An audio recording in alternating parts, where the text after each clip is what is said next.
Hi guys, I am back with another episode of my interview series. Today I have with me Lesley Constable, so let's welcome her. Hi guys. Today we have with us Lesley Constable, who is a poet and painter living in the UK and the US.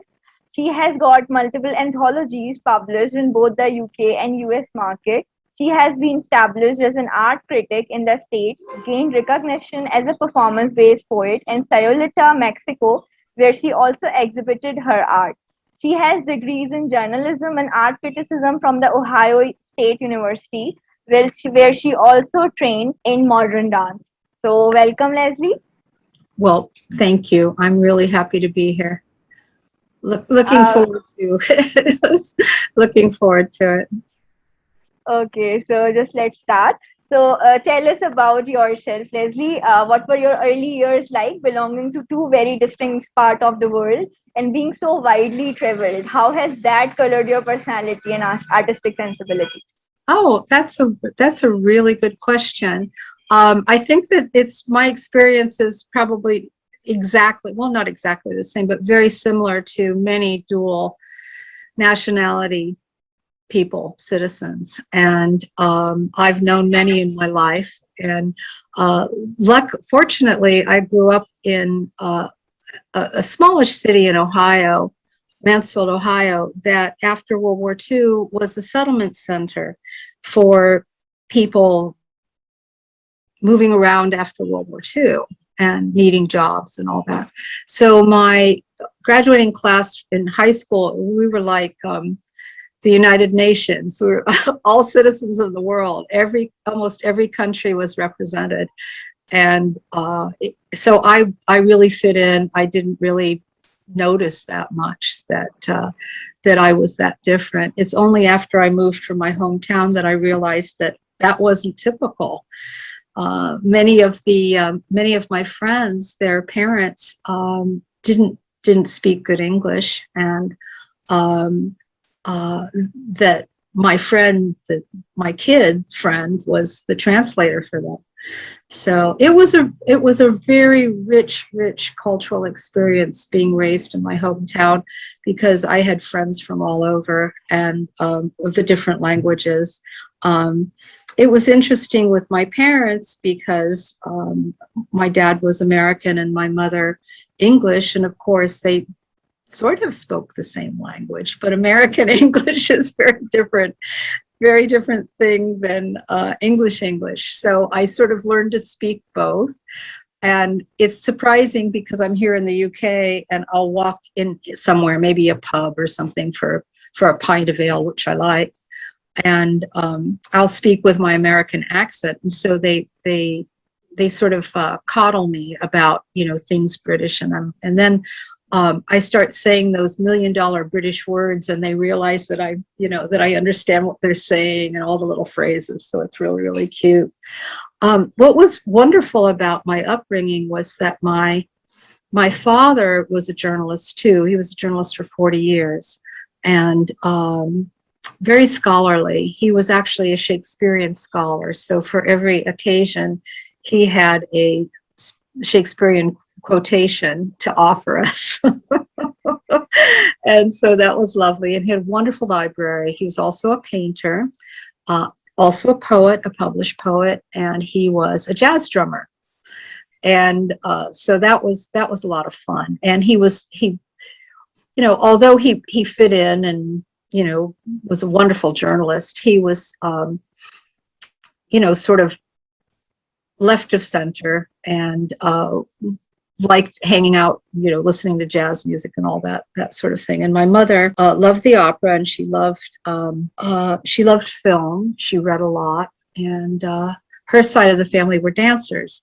So I sort of didn't have a chance. I was just going to follow suit. But yeah, so yeah, I was in. Okay, so Yeah, go ahead, please. I'm sort of going rambling.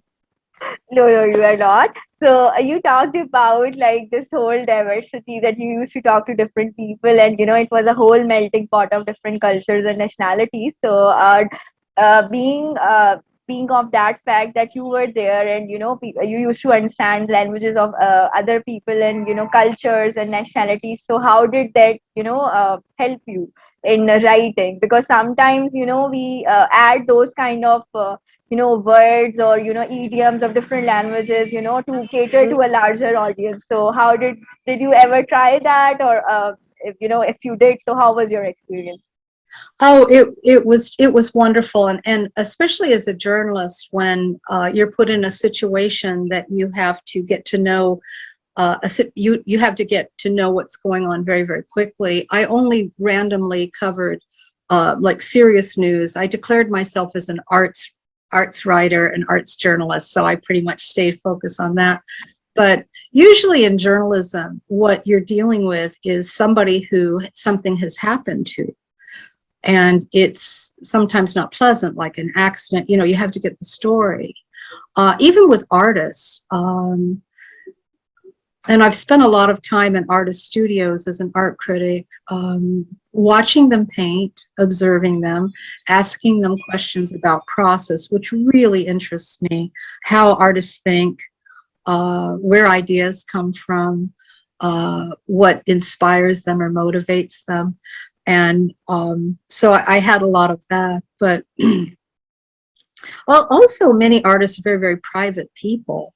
And they're somewhat wordless. They can be, especially, painters. And it's they're thinking about colors, not words. But no, I had some amazing experiences.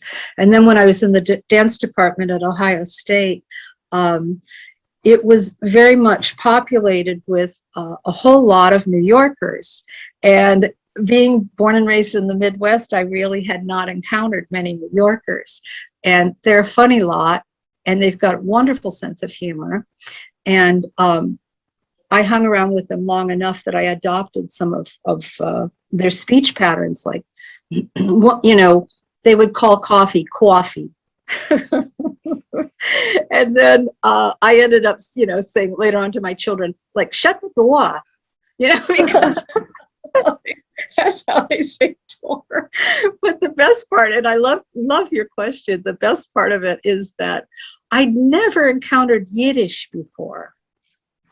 And such a strange mix. I'm sure in everywhere in the world, when cultures meet, it ends up forming this other language, which is a combination of them. So that was really hilarious, because a lot of the words are just really fun. And I met a lot of, I just met everybody from all, all cultures, all countries, all walks of life, because Ohio State University is huge, huge, huge. So I think one of my favorite things about being an art critic was that, again, many of them were sort of in their own little worlds, which I understand. I think as an artist and a poet, me too. But one of my favorite artists, who actually became a very good friend of mine, his name's Rick Borg. People, a curator would give him a huge show, and then they'd want his artist statement. He'd say things like, I don't know, that's a bit fast for me.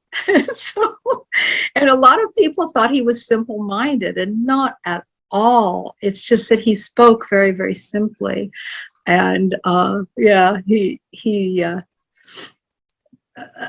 curator asked him about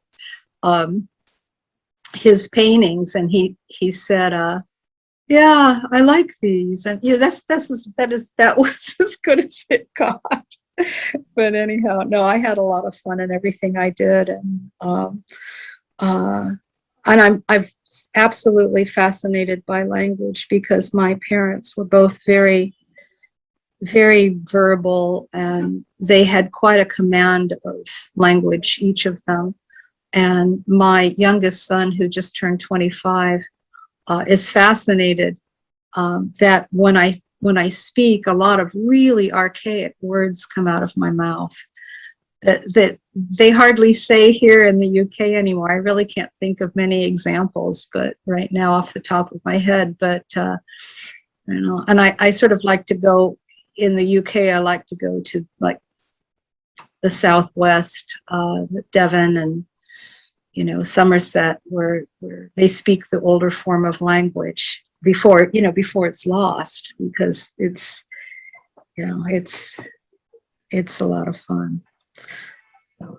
Yeah, that's very interesting. So as you spoke about the archaic terms and expressions, so do you see any kind of parallels? Do you draw any parallels between modern times, the way language is expressed or used, even in poetry, or in archaic English? So if I ask you about that, so what would you say?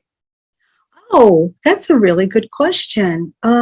Actually, in the community of poets, especially, I think with any culture, there's some poets who have that, maybe even a more intense relationship with how words were used in another time, like the older way of speaking. And I've noticed that there are many, many, many poets who really pay attention to that. And for example, there are many American poets who really pay attention to the beat poet era in the 50s, like the beatniks, and they had a particular way of speaking that was a little bit lampooned, because it's funny. But I actually had, when I was a teenager, I went to the Mansfield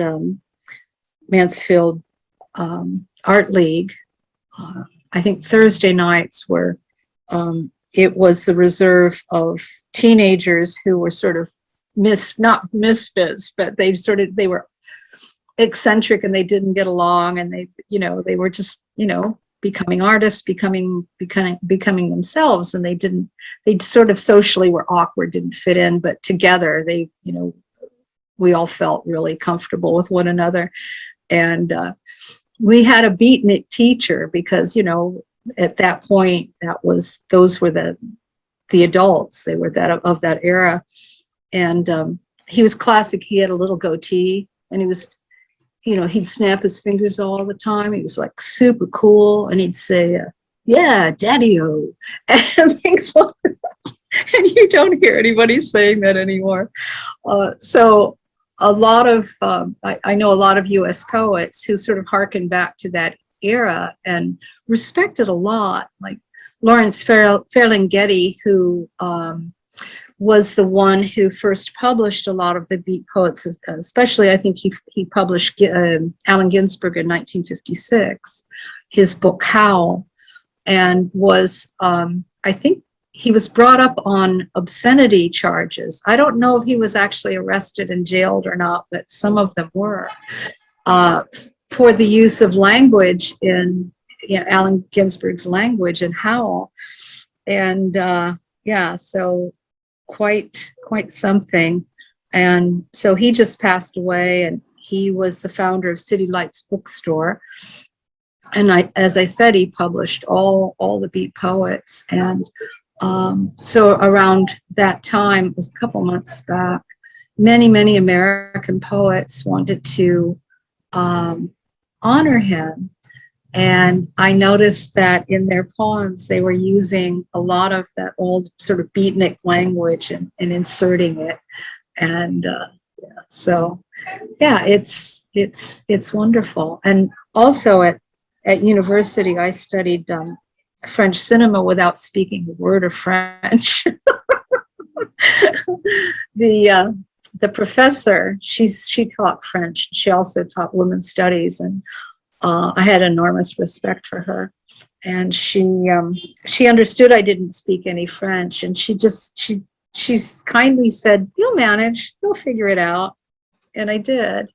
And after a while, I just stopped reading the subtitles, because when you watch, I love film from other cultures, and after a while, you can pretty much figure out what's going on by watching the action and watching the interaction between people. And maybe that brings me to just a fun point about poets, is they pay attention. They really pay attention. They're the best observers of other people. And I think a lot of poets get their inspiration from just walking, hanging out, sitting on a park bench and just watching people. And I've noticed that sometimes they sort of adopt it. You could call it found poetry. When I retired from journalism, well, not really, you never do, but I moved out west. I sort of left academia and I moved out to Santa Fe, New Mexico, and I immediately found a coffee shop, as I would, as many poets love their coffee shops, and they sit and drink coffee and write and observe the world.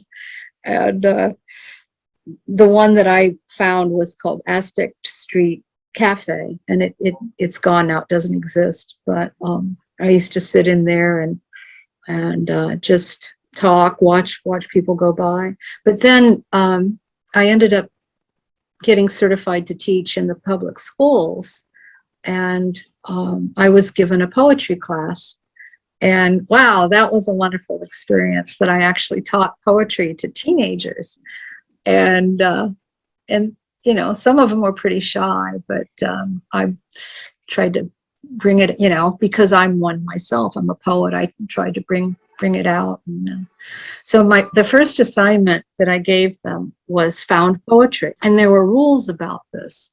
It's okay, so I've got it somewhere in my script as a teacher, but it's like, okay, so read a menu. Is there anything that pops out at you that just is poetic? How about street signs and, you know, advertisement or overheard conversation with people? And I said, but you've got to have a lot of integrity about that, right? I'm not sending you out as a spy. And so, and you've got, you know, you've got to have a lot of discretion, and so the whole idea of found poetry, every day walking around, there's poetry happening all around you, and all you have to do is pay attention and write it down, or just remember it.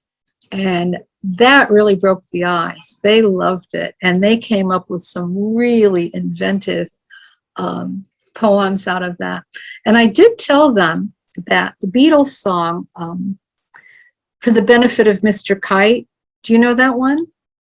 No, I don't. Okay. For the benefit of Mr. Kite, there will be a show tonight at someplace.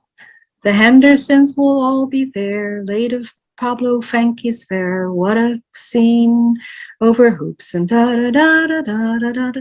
And it's a wonderful song, but they snatched it from an advertisement of a circus coming to town. And I played it for them, and it's a wonderful melodic song, and they just snatched it. They just stole it essentially from a billboard. But now poetry's everywhere, art's everywhere. It's just a particular filter, I think, that one uses, and something that catches your attention, and you realize that art is all around you. So I'm a cloud watcher too. Nice. That's great. Actually, that's great.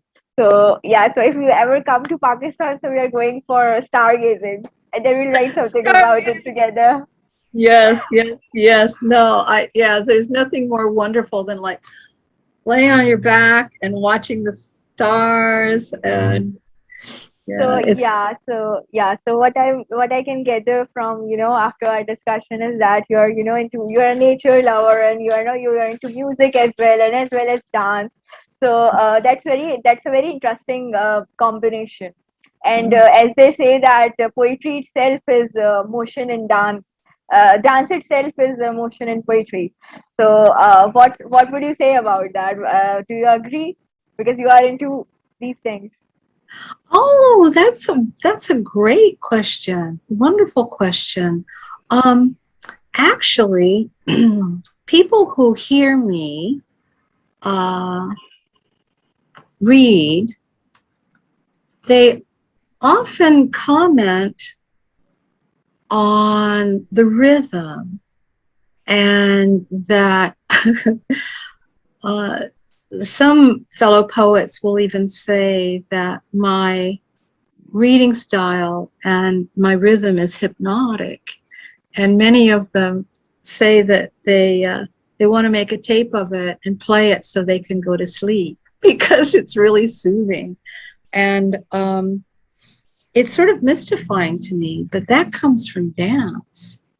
Thanks for asking that question very much. That comes from dance, that there is a particular pattern and a particular rhythm or several rhythms.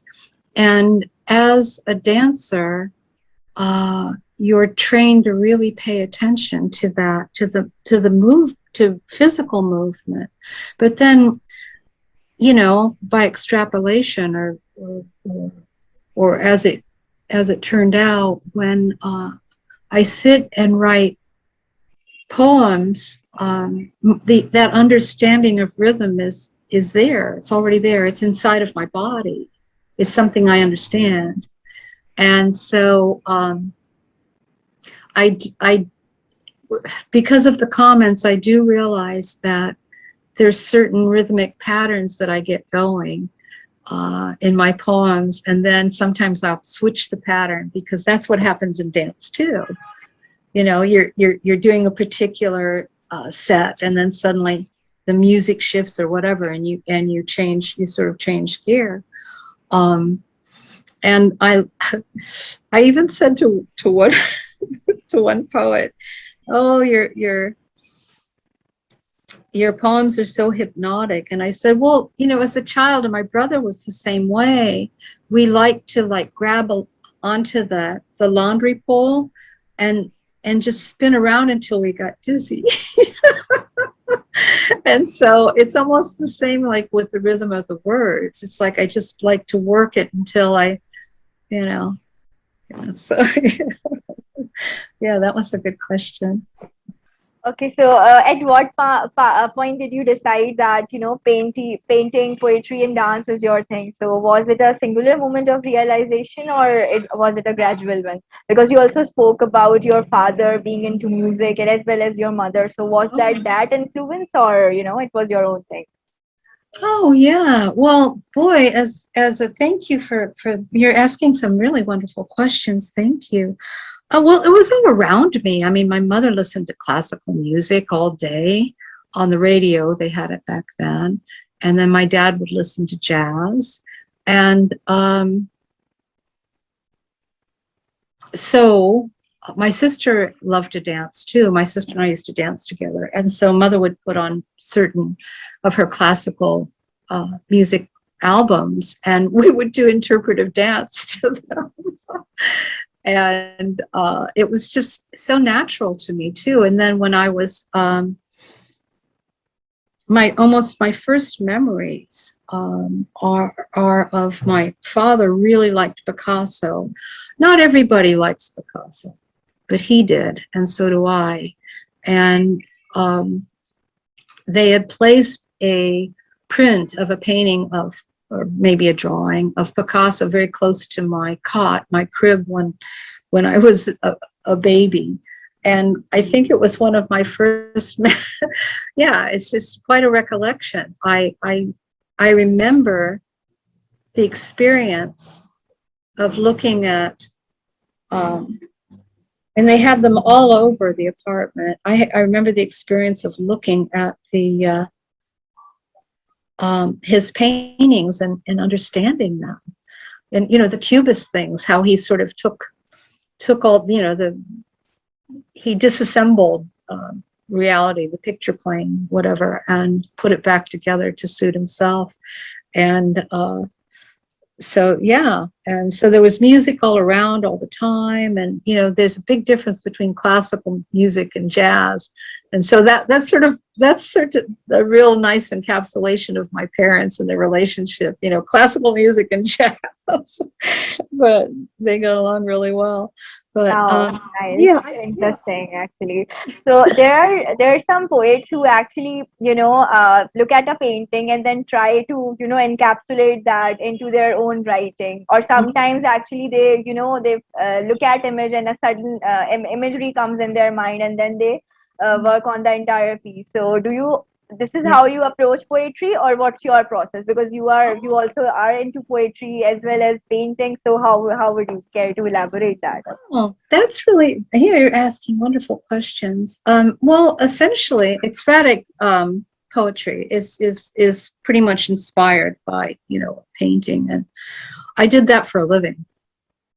That's what I did for a living. Is I wrote reviews of art exhibitions, and I did that every week for years and years and years. And so, essentially, what an art review is, it's an essay about the work of art in which you have to describe it, and interpret it to a certain degree, analyze it, and then sort of assess it, like where it fits in the greater scheme of things in the art world. Like, for example, this painter handles composition similarly to, say, this artist or that artist, um,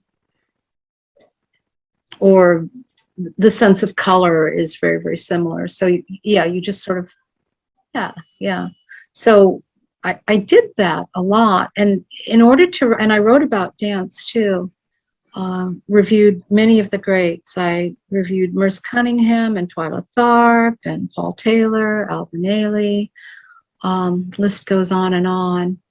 And I saw Baryshnikov and also Nureyev with my mom.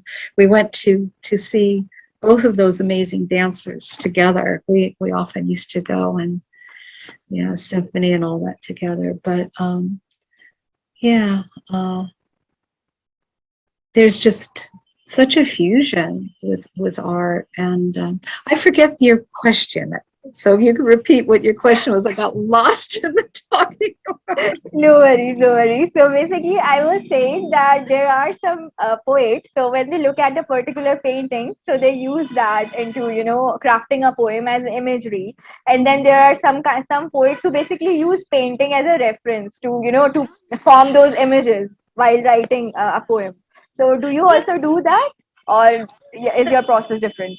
it's different. Yeah, because I guess I did it so often, and I really like the whole idea in anyone's poems, anybody's writing, of description, because if you pay attention, like being in the coffee house and all that, and watching the world go by, watch people, then if you're of that mind, you want to describe what you've seen, and it's an enjoyable process because you want to get it right. You want to, it's like you see something that amazes you, or you hear something that amazes you, and you want to be able to replicate it to a degree where somebody who reads what you wrote can experience close proximity of what you did that amazed you. So you sort of want to keep the amazement going, and you're the vehicle, and you want to be a well-tuned instrument. And so the whole idea of looking at art to try to describe what you're seeing. Wow. And like I said, I did that professionally for years, and what a lucky person I was to be able to do that, because it's like you're in the presence of something that's visual, and you're like, wow, okay, describe it. How do you describe it? So somebody else can sort of see what you're seeing. And it's set, and dance too. Dance is really tough to write about. But I think I was aided in that my body knew what my body felt and knew what they were doing. So I sort of had an internal understanding of it. But still, that doesn't mean it's not tough. It's tough to write about dance. But for me, because I guess I got so much of that exercise, just exercising that week after week after week. Okay, you're looking at this, you're seeing this, describe it, and you're on deadline. And the editor's breathing over you, breathing down your neck, like, okay, where's the coffee? Because the presses have to roll, and back then, and you had to get the paper out, so you couldn't dilly dally. So that pressure was just so annoying, and at the same time, it was exciting, exhilarating, and scary. Because it's like, I've got to find the perfect word, and I've only got this much time, and it's almost there, and just give me a little bit more time. And you just have to really, really, really crank it up and turn the pressure on and get it. But for me, frankly, where my poems come from and the impetus of them is the dream world, the subconscious mind. I will absolutely confess that. And I'm not alone with that at all. And that painter I was talking about, Rick Borg, and many writers I know, they keep dream journals. And so they have a notebook. I did for a while, I don't now, but I know my friend David Leo Syrah, who does spoken world on Tuesday evenings, or at least in the UK, they're Tuesday evenings. He keeps a dream journal. What does he do? Okay, it was Salvador Dali's trick, he said, and he borrowed it. So what he does is like, he has like a spoon attached to something or other. And so he starts nodding off, and when he goes to sleep, the spoon taps something and it wakes him up. So he's able to write down exactly what was going on in his mind while he was, drifting off to sleep, which I think is brilliant. But and I really paid attention to the writings of Carl Jung about the subconscious mind and the archetypes in terms of personalities. And also a lot of his concepts are just so refreshing and innovative and wide open. They just open the world to you about dreams and the workings of the subconscious mind. And so I do pay attention to the dream landscape, and I think it's a good day for creatives when they have an amazing dream. Oh, okay. Interesting. So, as you are speaking of dreams, so what's your source of inspiration for poetry and dance and painting? Well, it's different. It's different. Well, with dance, as I'm walking along, I also pay attention to sounds that I hear, like aberrant sounds and clatter and anything that becomes rhythmic.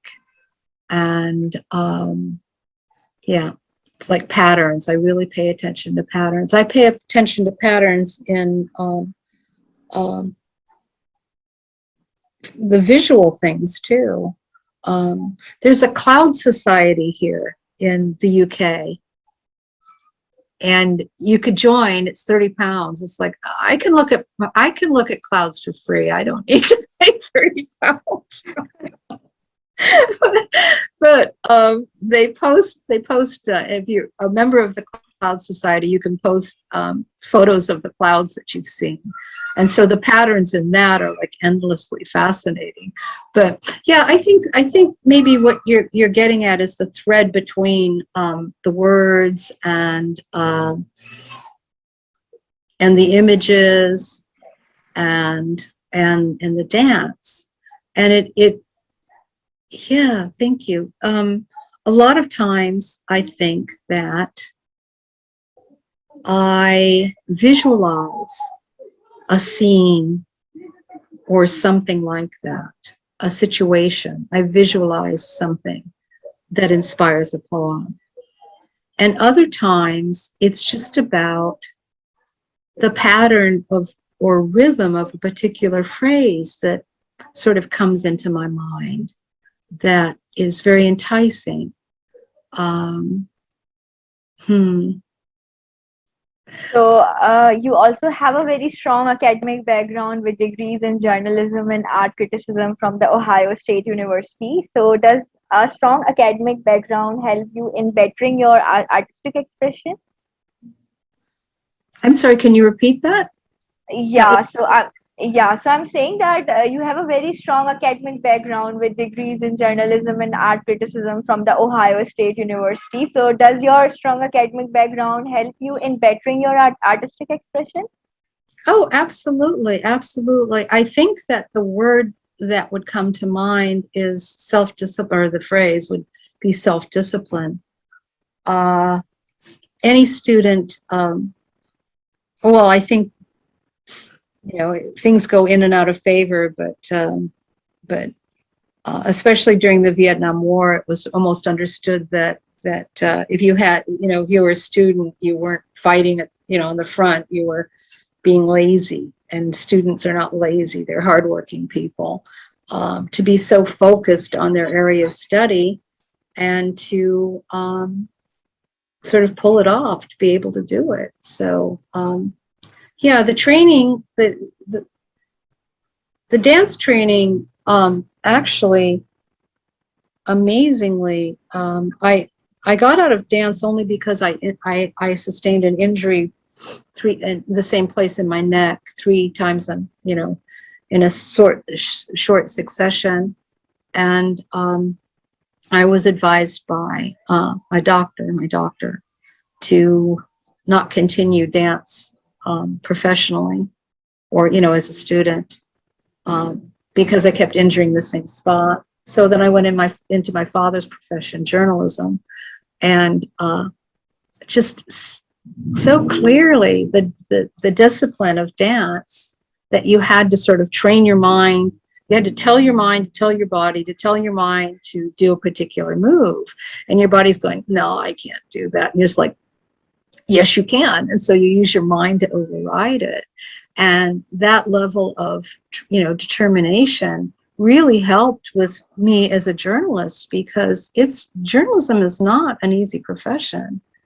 Nor is dance. It's you have to be very self-disciplined, and you can't avoid. Yeah, you're just like, you're there, and you're on deadline. You can't avoid it. So that really helped. And then for me, painting has always been a total release, total relaxation, because you can do whatever you want.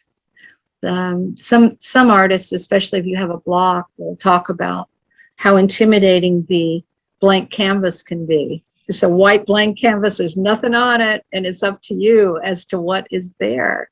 And that's a moment of truth, sort of terrifying, that it's up to me to create a reality, to create a world out of just my imagination, out of nothing.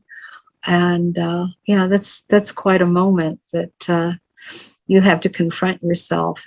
But I think that it's almost like playing in a sandbox. Art is, it's like, well, that children, you can see them at play, and I just think that art is such a natural state of being for humans, that it's just they're in a state of absolute sort of suspended animation. You're not thinking of anything. You're just like, you're there thinking about color. And it is almost like a meditation. It's like, and the only problems you have is like, what color should I use? So yeah, I can totally get that. So as a teacher and critic and journalist, so you must have, talked to different artists, spoke to them, and even observed them, and even talked to them about their artistic inspiration. So how has that developed your view about the nature of the arts and artistic inspiration? Oh, yeah, very, very. You're asking some wonderful questions. Um, yeah, to be able to talk to artists the way I did, in their studios and ask them questions, I learned so much because many of them really opened up to me about their process, how they work, and what their concerns were. And it was always a wonderful moment for me because it was almost like we were in a dream state together and dreaming together. And some of those conversations are just priceless. I'll just never forget many of them. I was able to interview a lot of artists, and I tape recorded and all that. But among artists, there are so many similarities, but there's also so much variety. It's very impressive how inventive the human mind is. And just when you think you know something, somebody will come along and just go, wow, and get you back to the point. It's like, I don't know anything. And just have deep respect for other people's, their level of learning and what they paid attention to, what's important to them.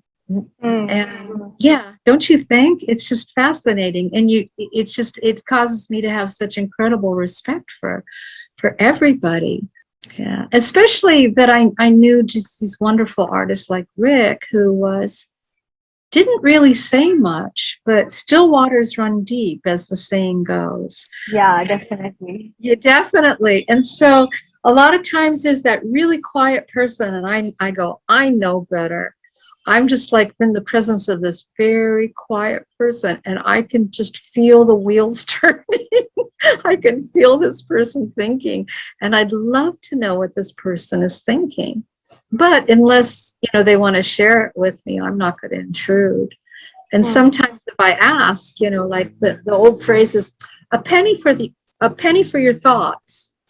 So yeah, I totally get that. So when you were when we were discussing about you coming to the channel for the interview, so you really mentioned an interesting term your grandmother used to say, that was the veil between worlds is thin. So would you care to elaborate what you think she meant by that, and how has that shaped your worldview? Yes, thank you for invoking that. Yeah, she was, old-fashioned person, like all that folk wisdom. And she really paid attention to all the old sayings. And she just came out with them all the time, that she spoke in them. Like she used to say, a wink is as good as a nod to a blind horse. And I'm like, I was a child, and I'm like, what does that mean? Oh, she liked the horse phrases too. It's like, well, you can take a horse to water, but you can't make it drink. And that's to describe stubborn people, right? But yeah, and so all these, she spoke in those, and many of them are very mysterious because they're not direct. There's these wisdom sayings, and then you have to like try to figure them out. But that one in particular, that's talking about everybody's knowledge of, almost Jungian, like everybody's knowledge of the subconscious and the other world, and the whole, life and death. Who are we as beings? What is life about? What is life? And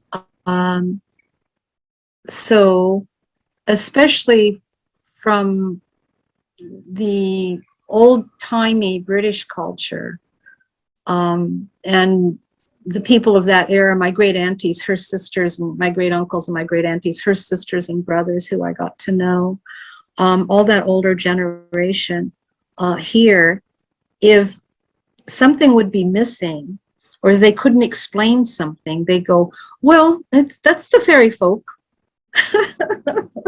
Saying that there are these little sprites and spirits and that you can't see, and they're active and moving around you, and it's this other world that you really can't access because we're limited as human beings. And so it's a lot about like opening up the the frame of reference, and having grown up with all this about the fairy folk, and that the fairies, and it's like, but if you don't talk about the fairy folk because it might encourage bad luck, or you can't let them know that you see them because they don't like that. And so there's this whole etiquette regarding how to talk about the fairy folk, and how to deal with them. But I think what that phrase meant is that her belief, and the belief was that there's certain people when they're born that they have what's called the sight, and they, premonitions, and they can sort of predict the future. They, maybe sort of know what might happen. They have an idea what you're thinking. And I think artists are really part of that whole group, that they are pretty much attached to, maybe like scientifically you'd want to call it the older brain, or as Jung would call it, the subconscious mind. But they're especially if you're going to be a lifelong artist or poet, you're really paying attention to that which is unseen. That generation, my grandmother's generation, would call it, would just talk about it as that the veils between those two worlds, like what everyone considers reality and what those other layers or other parts of life is that we cannot know. People Definitely. Mm. want to know about, like, what is it like to die, but we don't know that, and we can't. But there was a solid belief of that generation that the veils between the two worlds is thin, and that for some people it's not a wall, it's a veil, and that veil is thin, that they're privy to that realm, that world, and they'd call it the realm of the fairy folk or something. But I think so many cultures have that too, don't you? Agreed. No, that I completely agree with that, and I'm really sure that you must have incorporated those recollections, these little interesting tales, and as well as your own experiences into your own poems. So I'm very, I'm honored that you are here today, and I would really request you to, read some of your poems for our people. So we would love to hear from you. Oh, okay. Well, all right. I shall do that. I'll read this one. It's often in my poems, I'm really going through I often focus on the fact that there are many different aspects to life, and different realms. So this one's called Peace in the Realm. That which circles you, hours of the day to count on each finger, the self which is you to ponder at moments in front of the mirror. You could sit in your corner enclosed in the world you create, the hours of the day, lost in thought, the sugar plums of ideas dancing, mind to fingers, fingers that grasp that which circles, the waist holds you, that which circles the sun in their orbits, the pen to pour this honeyed world onto paper, the bees drawn to your words like flowers to germinate and make plenty the continuous thread of thought. As the blooming of the spring, the wild buds, the shocking green of spring, the trees overfull and bloom of green, opening skyward to salute the cerulean sky of day, touching the moon in the dark of the evenings, the darkest nights, to turn once again into our days here on earth. The vast meadows, rolling hills, the high parts which lead your eye upward to behold the deepening sky as it moves in form, as it forms the reformings on and on of clouds as they travel swiftly and low across this island. As you look in the mirror, steady as self, yourself, you in the mirror, what do you see but all of them, the line of them behind you, in you, you in them, yours there, the eyes blue, the eyes green or brown like yours, looking back at you, acknowledging your presence in the line, the continuous line, the root system which echoes in you and those to come. The thoughts which crowd you, heavy clouds lowering, be gone. It is your time now, each hour of your day, your time now to make the best of, to take in the air as it moves around you, as it moves you around. Take it into you, hold it, feel it, cherish it, this life that is yours, ours, and let it go, this breath, to know that breath follows breath, and we breathe and let it go, let it go. You've had enough of this thinking, and on your heel turn swiftly an elegant pavane as you were taught. Descend the stairs, open wide the door, and greet your day. Smile, for this is you, the image is you now in this form, and love it. Love this moment. Love who you are. You, each of you, the miracle that you are, to step with this day.